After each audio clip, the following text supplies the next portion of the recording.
continuaba. Elección presidencial Estados Unidos 2020.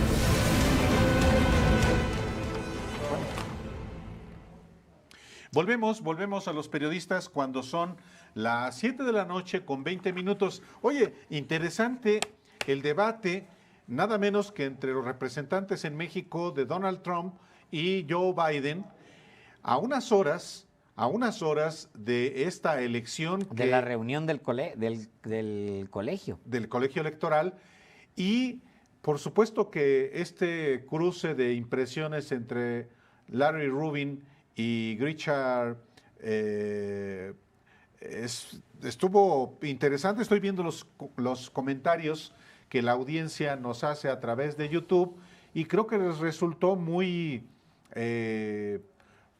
aleccionador para quienes además no están tan familiarizados con la política de Estados Unidos, que aunque se trata de una decisión que corresponde a los estadounidenses, indiscutiblemente tiene una repercusión en nuestro país. Pero Alejandro, y usted que nos escucha y que nos ve, es muy importante tener claridad sobre el sistema electoral estadounidense. No es solamente sobre la emisión y la contabilización de votos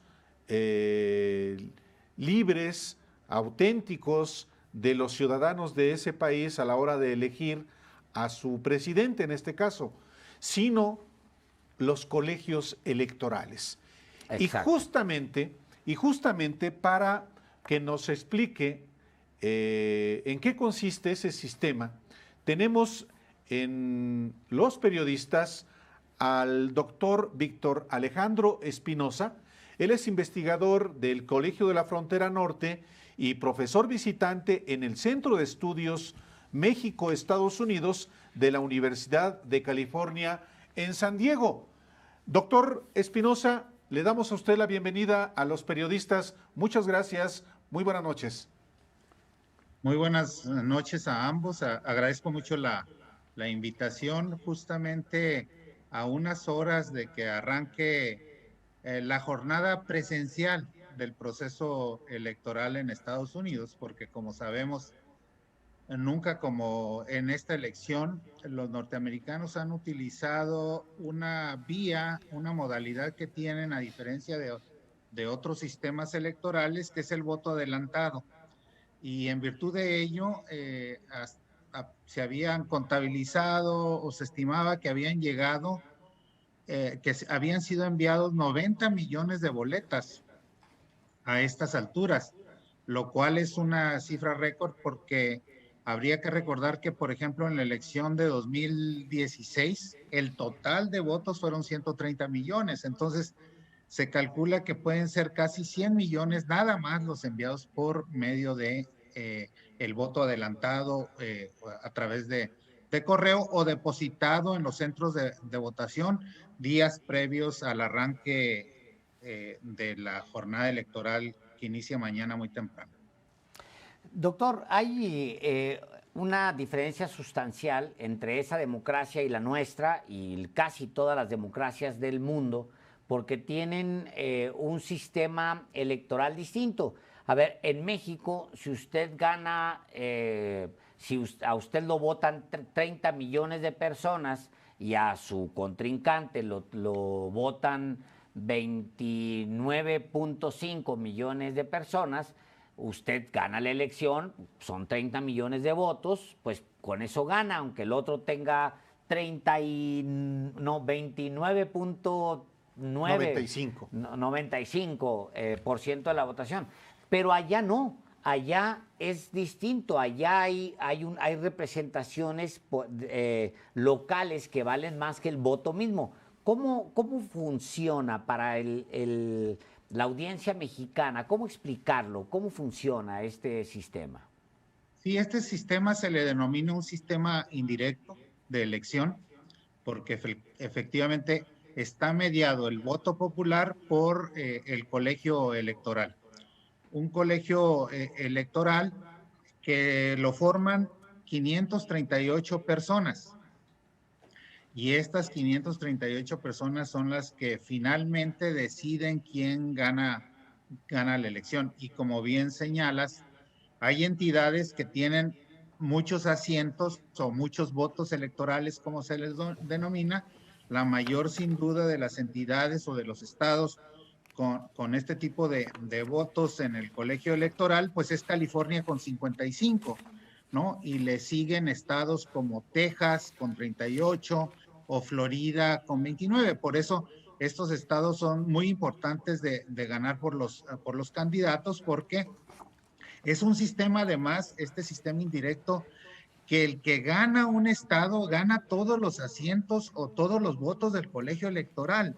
A mí me parece que es un sistema totalmente injusto, porque alguien puede obtener, por ejemplo, en California, 20 millones de votos y el otro puede tener 19.900.000, pues el ganador se lleva todos los votos electorales. De manera pues que, aunque obtengas muchos votos, un candidato obtenga en un estado, no tiene ningún asiento en el colegio electoral, ningún voto electoral de esa entidad en el colegio electoral total, que como les decía, está formado por 538 personas, y el número mágico entonces para ganar la elección presidencial son 270 votos electorales, porque es la mitad más uno de los votos, y con eso se asegura la presidencia de la República.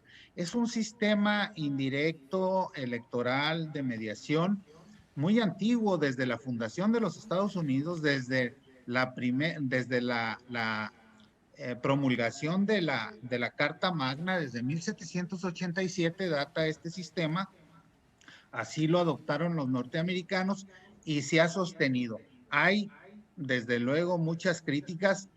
Fíjense ustedes, ha habido críticas muy fuertes a la decisión, porque al sistema, porque no necesariamente, como bien decías, Alejandro, el que obtiene más votos populares puede resultar electo o elegido presidente de la República.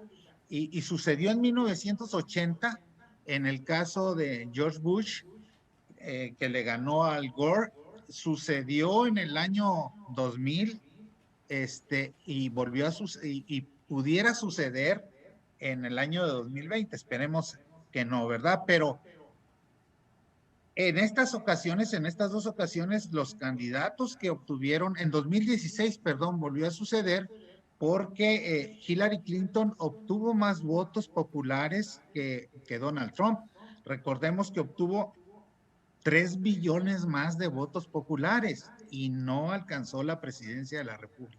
De manera que es un sistema, desde mi punto de vista, pues muy injusto, y no refleja las preferencias electorales de la población. Se supone que bajo democracias un voto es definitivo. La diferencia de un voto podría dar el triunfo a cualquier candidato en los niveles que sean, pero en el caso norteamericano no es así. Tú puedes obtener millones de votos más, como insisto, en el 2016 o en el año 2000, y no obtener la presidencia de la República. Depende más de cuántos estados ganes y qué peso tengan esos estados dentro del colegio electoral. Ahora bien, como sabemos, hay estados muy definidos ya en términos de preferencias, los estados rojos o republicanos, los estados azules o demócratas, ¿no? Pero hay un conjunto de estados que les llaman en español estados bisagra, en inglés les llaman swing states, es decir, que pueden cambiar de elección a elección, y son aproximadamente 14 estados que a veces se inclinan por un candidato, a veces se inclinan por el otro, y es ahí en donde los candidatos se abocan todas sus baterías para tratar de cambiar el voto, sobre todo de los indecisos, ¿no? Y inclinar la balanza, ganando el estado y por ende ganando todos los votos electorales para el colegio electoral. Los más grandes de estos estados swing, pues son Texas y Florida, pero hay estados como Wisconsin, por ejemplo, Arizona, Pensilvania además pues es el estado natal de Joe Biden, de manera que ahí está la verdadera disputa. Y luego dentro de estos 14 también se mencionan otros estados que son los definitivos. En este momento se está definiendo como estados importantes swing que pudieran cambiar el destino de la elección, un conjunto de 6 estados: Pensilvania, Michigan, Wisconsin. Sí. Estamos platicando con el doctor Alejandro Espinosa Valle. Él es doctor en Sociología Política por la Universidad Complutense y es también profesor visitante en el Centro de Estudios México-Estados Unidos en la Universidad de California, Los Ángeles. Vamos a ir a una breve pausa y después continuamos platicando con el doctor Espinosa Valle. Volvemos.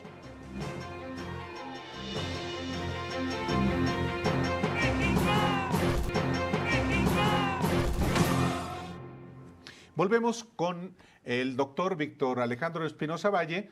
Él es doctor en Sociopolítica de la Universidad Complutense de Madrid. También es profesor visitante en el Centro de Estudios México-Estados Unidos en San Diego. Y yo le quería preguntar, en la Universidad de California en San Diego, perdóneme, doctor, tal como están perfiladas las cosas en Estados Unidos, doctor, ¿advierte usted riesgos de violencia en ese país por el resultado electoral? ¿Y cuál es el resultado electoral que usted aprecia que habrá a partir de la elección de mañana? Bueno, si no fallan las encuestas que se han venido levantando durante semanas, no solo las de hoy, sino los promedios. En los promedios, Joe Biden y Kamala Harris, que también es un elemento importante, digamos, dentro del análisis, la composición de la fórmula, estarían arriba entre 7 y 10 puntos porcentuales de diferencia, lo cual pues está más arriba del 3 a 5% que marcan las encuestas para inclinarse el margen de error. Entonces, si esto no falla, estaríamos viendo pues la victoria de Joe Biden y Kamala Harris. Ahora, no va a ser de inmediato. Hay una situación de lo que platicábamos al inicio de este porcentaje tan alto, de este número tan alto de boletas enviadas por correo, que va a determinar mucho la forma en cómo se vayan dando los resultados. Mañana, si al final de la jornada pudiéramos tener encuestas de salida, pero de los que fueron a votar de manera presencial, no de aquellos que enviaron su boleta.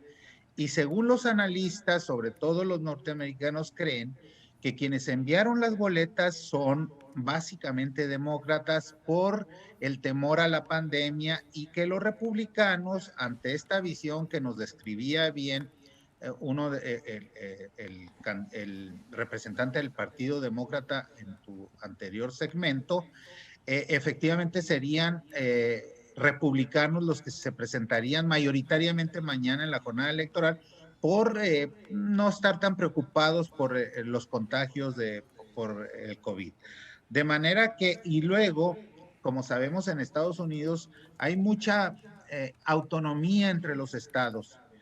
Hay autonomía desde cómo nombran a sus representantes o a esos que integran los asientos o los votos electorales, como también hay la forma de contar los votos enviados por correo. Unos empiezan a contarlos antes, otros estados hasta que cierra la jornada electoral, de manera pues que ante esa situación, si hubiera un resultado muy cerrado o favorable en estos primeros votos contabilizados a favor de Donald Trump, yo me temo que en algunas entidades, en algunos estados, en donde pues es asiento republicano desde hace mucho, pudiera haber ciertos conflictos.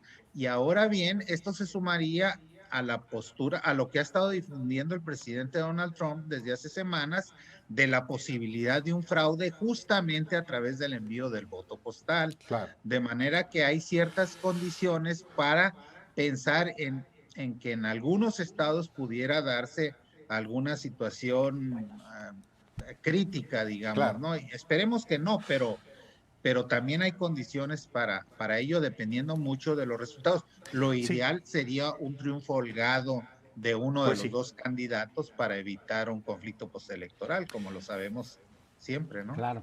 Doctor, muchísimas gracias por estar participando, por informar al auditorio de los periodistas sobre este sistema electoral y esta incertidumbre democrática que se presenta en Estados Unidos. Muchísimas gracias y muy buenas tardes. Muy buenas tardes, gracias, hasta luego. Gracias, Hasta luego. doctor. Buenas Vamos tardes. a una pausa. No, espérate. ¿Qué pasó? Tenemos calaveritas. ¡Ah! Tienes que decirles que tenemos calaveritas. Digo, vamos a la pausa, pero al regresar tenemos a Hugo López-Gatell, A Lili Telles. a Lili Telles y tenemos al presidente con calaveritas de política piñata. Entonces, Uy, le va a ni se cantar. mueva, ya verá.